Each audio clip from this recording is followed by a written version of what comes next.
কুখ্যাত নেশা কারবারি নারায়ণ দাসের বাড়ির পাশে গভীর জঙ্গল থেকে উদ্ধার বিপুল পরিমাণে নেশা জাতীয় এসকপ সিরাপ। ত্রিপুরা বামুটিয়া ফাঁড়ি থানার পুলিশ নেশা বিরোধী অভিযানে নেমে রাঙ্গুটিয়া এলাকায় কুখ্যাত নেশা কারবারি নারায়ণ দাসের বাড়ি থেকে অবৈধ নেশা জাতীয় এসকপ সিরাপ উদ্ধার করে। যদিও এই অভিযানে পুলিশ কুখ্যাত নেশা কারবারি নারায়ণ দাসকে গ্রেপ্তার করতে পারেনি। জানা যায়, বামুটিয়া ফাঁড়ি থানার অন্তর্গত রাঙ্গুটিয়া এলাকার কুখ্যাত নেশা কারবারি নারায়ণ দাসের বাড়িতে এই নেশা বিরোধী অভিযানে বাড়ি থেকে কিছু না পেলেও বাড়ির পাশের জঙ্গল থেকে উদ্ধার হয় ৭৫ বোতল অবৈধ নেশা জাতীয় স্কপ সিরাপ। এই বিষয়ে বামুটিয়া ফাঁড়ি থানার ওসি অ্যান্থনি জমাতিয়া সংবাদ মাধ্যমের মুখোমুখি হয়ে কি জানিয়েছেন শোনাবো। আজকে আমরা খবর পাই যে একজন নারায়ণ দাস বলে এখানে বলে কোনো 15 আইটেম রাখছে।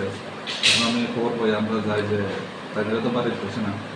এরপর আমরা সার্চ করনের করে বাড়ির সারাউন্ডিং বাড়ির পিছনে একটা জঙ্গল আছে, এখানে স্কপ এটা সিরাপ আমরা চিজ করি।